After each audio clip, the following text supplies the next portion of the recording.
শেষ মুহূর্তে এসে যুদ্ধবিরতি চুক্তিতে পরিবর্তন আনতে চায় হামাস। এমন অভিযোগ তুলে চুক্তি অনুমোদনে মন্ত্রিসভার ভোট পিছিয়ে দিয়েছেন ইসরায়েলি প্রধানমন্ত্রী বেনিয়ামিন নেতানিয়াহু। বৃহস্পতিবার ইসরায়েলের মন্ত্রিসভায় এই ভোটাভুটি হওয়ার কথা ছিল।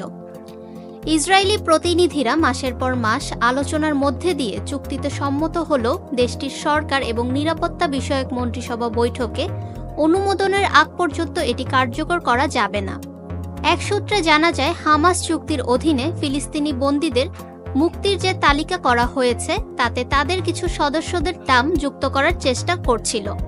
এদিকে চুক্তির ঘোষণা আসার পরও গাজায় ইসরায়েলি হামলায় ৮০ জনের বেশি মানুষ নিহত হওয়ার কথা জানায় হামাস পরিচালিত স্বাস্থ্য মন্ত্রণালয়। এই হামলার পর ভোট পেছানোর খবর আসে।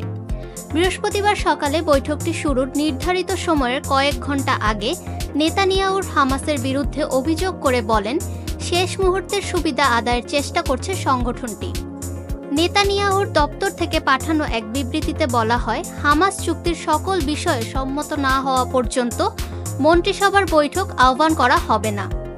এদিকে মার্কিন পররাষ্ট্রমন্ত্রী বিক্লেন বলছেন, এমন একটি চ্যালেঞ্জিং পরিস্থিতিতে এই বিলম্ব অপ্রত্যাশিত নয়।